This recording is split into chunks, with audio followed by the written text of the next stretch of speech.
Hi friends, ಎಲ್ಲರೂ ಹೇಗಿದ್ದೀರಾ? ನೀವು ನೋಡ್ತಾ ಇದ್ದೀರಾ ಮಾಯಾ ಪ್ರಪಂಚ ಚಾನಲು. ಇದು ಭಾನುವಾರದ ವ್ಲಾಗು. ಇವತ್ತು ಬೆಳಗ್ಗೆನೇ ಹೋಗಿ ಮೀನು ತೊಗೊಂಡು ಬಂದಿದ್ದಾರೆ, ಹಾಗಾಗಿ ಮೀನು ಸಾರನ್ನು ಮಾಡ್ತಾಯಿದ್ದೀನಿ. ಮೀನು ಸಾರು ಜೊತೆಗೆ ಮೀನಿನ ಮೊಟ್ಟೆಯನ್ನು ಹಾಕಿ ಮೀನು ಸಾರು ಮಾಡ್ತಾಯಿದ್ದೀನಿ. ಮೀನಿನ ಮೊಟ್ಟೆ ಹಾಕಿ ಮೀನು ಸಾರು ಮಾಡಿದ್ರೆ ತುಂಬಾ ರುಚಿಯಾಗಿರುತ್ತೆ.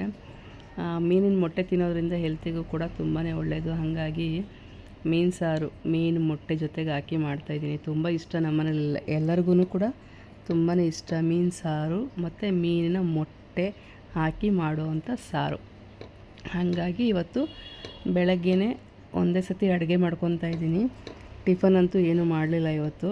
ನಾರ್ಮಲಾಗಿ ಮೀನು ಸಾರು ಮಾಡಿ ಅದಕ್ಕೆ ರೆಡ್ ರೈಸ್ ಮಾಡೋಣ ಅಂಥೇಳಿ ಮಾಡ್ತಾಯಿದ್ದೀನಿ. ಯಾರಾದರೂ ಹೊಸೊಬ್ಬರು ಚಾನೆಲ್ ನೋಡ್ತಾಯಿದ್ರೆ ಪ್ಲೀಸ್ ಸಬ್ಸ್ಕ್ರೈಬ್ ಮಾಡ್ಕೊಂಡು ಸಪೋರ್ಟ್ ಮಾಡಿ. ಮೀನು ಸಾರದು ವಿಡಿಯೋಗಳು ನಾನು ಸುಮಾರು ಸತಿ ತೋರಿಸಿದ್ದೀನಿ, ಹಾಗಾಗಿ ಪೂರ್ತಿ ಏನೇನೆಲ್ಲ ಪದಾರ್ಥಗಳು ಹಾಕಿದ್ದೀನಿ ಅಂತ ಏನು ನಾನು ವಿಡಿಯೋ ಮಾಡ್ಕೊಳಕ್ಕೆ ಹೋಗಲಿಲ್ಲ. ಮೀನು ಸಾರಿನ ಒಂದು ಪದಾರ್ಥಗಳು ಏನೆಲ್ಲ ಹಾಕಿ ಮಾಡ್ತೀನಿ ಅಂತ ಏನಾದರೂ ಬೇಕು ಅಂತಂದರೆ ಮೀನು ಸಾರು ಅಂತ ಒಂದು ಕಮೆಂಟ್ ಹಾಕಿ, ಮೀನು ಸಾರು ಮಾಡೋ ವಿಧಾನ ಅಂಥೇಳಿ ಒಂದು ಕಮೆಂಟ್ ಹಾಕಿ. ಖಂಡಿತ ನಾನು ಹೇಗೆ ಮಾಡ್ತೀನಿ ಅಂತೇಳಿ ತೋರಿಸ್ತೀನಿ. ನೋಡಿ, ಇದು ಮೀನಿನ ಮೊಟ್ಟೆ, ಸಣ್ಣ ಮೀನಿನ ಮೊಟ್ಟೆ ಇರುತ್ತಲ್ಲ ಅದು ಕೂಡ ತುಂಬ ಟೇಸ್ಟಿಯಾಗಿರುತ್ತೆ. ಇದು ಬಂದು ತುಂಬ ದೊಡ್ಡ ಮೀನಲ್ಲಿ ಇರುತ್ತಲ್ವ ಆ ಮೊಟ್ಟೆ. ಇದು ಕೂಡ ಚೆನ್ನಾಗಿರುತ್ತೆ. ನೀವು ಕೂಡ ಮಕ್ಕಳಿಗೆ ಮನೆಯಲ್ಲಿ ಮಾಡಿಕೊಡಿ. ವಾರಕ್ಕೊಂದು ಸತಿ ಮೀನು ಸಾರನ್ನು ಮಾಡಿ ಮಕ್ಕಳಿಗೆ ಕೊಡಿ. ಅದ್ರ ಜೊತೆಗೆ ಮೀನಿನ ಮೊಟ್ಟೆಯನ್ನು ಹಾಕಿ ಮಾಡಿ. ಹಾಗೆ ನಮ್ಮನೆ ಹತ್ರ ಪಾಟಲ್ಲಿ ಸ್ವಲ್ಪ ಗಿಡಗಳನ್ನು ಹಾಕಿದ್ದೀನಿ, ಹೂವಿನ ಗಿಡಗಳನ್ನು. ಅದರಲ್ಲಿ ದಾಸವಾಳ ಗಿಡ ನೋಡಿ, ಇದು ಪಾಟಲ್ಲಿ ಇಡೋದಕ್ಕಿಂತ ಈ ಮಣ್ಣಿಂದು ಸಿಮೆಂಟ್ ಪಾಟ್ ಬರುತ್ತಲ್ವ, ಆ ಸಿಮೆಂಟ್ ಪಾಟಲ್ಲಿ ಮಣ್ಣು ಹಾಕಿ ನೋಡಿ ಈ ರೀತಿ ನಾನು ಇಟ್ಟಿದ್ದೀನಿ. ಈ ಸಿಮೆಂಟ್ ಪಾಟಲ್ಲಿ ನಾನು ಮಣ್ಣು ಹಾಕಿ ಇಟ್ಟ ಮೇಲೆ ಗಿಡ ತುಂಬಾ ಚೆನ್ನಾಗಾಗಿತ್ತು, ಹಾಗೆ ಹೂವು ಕೂಡ ಬಿಟ್ಟಿತ್ತು. ಹಾಗೆ ಮನೆ ಹತ್ರ ಮೇಲ್ಗಡೆ ನಾವು ಸೆಕೆಂಡ್ ಫ್ಲೋರ್ ಇರೋದರಿಂದ ಅಲ್ಲೂ ಕೂಡ ಸ್ವಲ್ಪ ಗಿಡಗಳನ್ನು ಹಾಕ್ಕೊಂಡಿದ್ದೀನಿ. ಹಾಗೆ ಸಂಜೆ ಈ ಬಿಸಿಲಲ್ಲಿ ಎಲ್ಲಾದರೂ ಹೋಗೋಣ ಅನ್ನಿಸ್ತಿತ್ತು, ಹಾಗಾಗಿ ನಾನು ಇಲ್ಲಿ ಪಾರ್ಕಿಗೆ ಬಂದಿದ್ದೀನಿ. ನೋಡ್ತಾ ಇರ್ಬೋದು, ಸಂಜೆ 6 ಗಂಟೆ ಮೇಲಾಗಿತ್ತು ನಾನು ಬಂದಾಗ. ಆದರೂ ಕೂಡ ಇಷ್ಟು ಬಿಸಿಲು ಅಂದರೆ ಬಂಡೆ ಮೇಲೆ ಕಾಲಿಡೋಕ್ಕೂ ಆಗ್ತಾಯಿಲ್ಲ, ಅಷ್ಟೊಂದು ಬಿಸಿಲಿತ್ತು.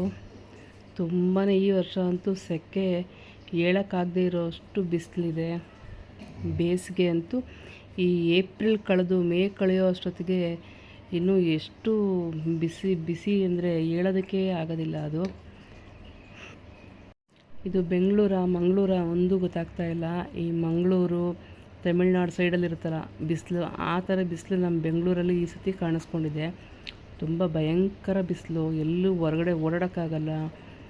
ಎಲ್ಲಾದರೂ ಹೋಗ್ಬೇಕು, ಏನಾದ್ರು ಕೆಲಸ ಇತ್ತು ಅಂತಂದರೂ ಕೂಡ ಈ ಬಿಸಿಲಿಗೆ ತುಂಬಾ ಬೇಗ ಟಯರ್ಡ್ ಆಗಿಬಿಡುತ್ತೆ. ಆ ರೀತಿ ತುಂಬಾ ಬಿಸಿಲು. ಹಂಗಾಗಿ ನಾನಂತೂ ಇಲ್ಲಿಗೆ ಬಂದಾಗ ಸುಮಾರು 6 ಗಂಟೆ ಕಳೆದಿತ್ತು. ಆದರೂ ಕೂಡ ನೋಡಿ ಎಷ್ಟು ಬಿಸಿ ಇತ್ತು ಅಂದರೆ ಆ ಬಂಡೆ ಮೇಲೆ ಕಾಲಿಡೋಕ್ಕೂ ಕೂಡ ಆಗ್ತಾಯಿಲ್ಲ, ಅಷ್ಟು ಬಿಸಿಲು. ಹಾಗೆ ಮೇಲೆ ಆಕಾಶದಲ್ಲಿ ನೋಡ್ತಾ ಇರ್ಬೋದು ಹದ್ದುಗಳು, ಇಲ್ಲಿ ಎಷ್ಟೊಂದು ಹದ್ದುಗಳು ನೋಡಿ ಹೆಂಗೆ ಹಾರಾಡ್ತಾ ಇದೆ ಅಂತಂದ್ಬಿಟ್ಟು. ಒಂದು ರೀತಿಲಿ ಪ್ರಶಾಂತವಾಗಿರೋವಂಥ ಈ ಥರ ಜಾಗದಲ್ಲಿ ತಣ್ಣಗಿರೋ ಸ್ವಲ್ಪ ಬಿಸಿಲು ಕಮ್ಮಿ ಇದ್ದರೆ ತುಂಬಾ ಚೆನ್ನಾಗಿ ಎಂಜಾಯ್ ಮಾಡ್ಬೋದು, ಓಡಾಡ್ಬೋದು ಎಲ್ಲ ಕಡೆ. ಈ ಬಿಸಿಲಿರೋದ್ರಿಂದ ಅಲ್ಲೂ ಕೂಡ ಸುಮ್ಮನೆ ಒಂದು ಕಡೆ ಕೂತ್ಕೋಬೇಕು ಅನಿಸುತ್ತೆ ಹೊರತು ಓಡಾಡಬೇಕು ಪಾರ್ಕೆಲ್ಲ ಅಂಥೇಳಿ ಅನಿಸೋದಿಲ್ಲ. ಹಾಗೆ ನಮ್ಮ ಈ ವ್ಯಕ್ತಿನ ವಿಡಿಯೋ ನೋಡಿ, ಇದು ನಮ್ಮ ಪರ್ಷಿಯನ್ ಕ್ಯಾಟು. ಇದು ಸುಮಾರು ಒಂದು 7-8 ತಿಂಗಳಿಂದ ಕಳೆದೋಯ್ತು ಪರ್ಷಿಯನ್ ಕ್ಯಾಟು. ತುಂಬಾ ಕ್ಯೂಟಾಗಿತ್ತು ನೋಡಿ. ಇದನ್ನು 4,000 ರೂಪಾಯಿ ಕೊಟ್ಟು ನನ್ನ ಮಗ ತಗೊಂಡು ಬಂದಿದ್ದ. ಬೆಳಗ್ಗೆ ಹೊತ್ತು ನಮ್ಮ ಮನೆಯವರು ಆಚೆ ಬಿಟ್ಟು ಅದು ಯಾರು ಎತ್ಕೊಂಡೋದ್ರು ಅಂತ ಗೊತ್ತಿಲ್ಲ. ಇದರ ಮರಿಗಳನ್ನು ಈಗ ಇನ್ನೊಂದು ಬೆಕ್ಕು ಹಾಕಿದೆ.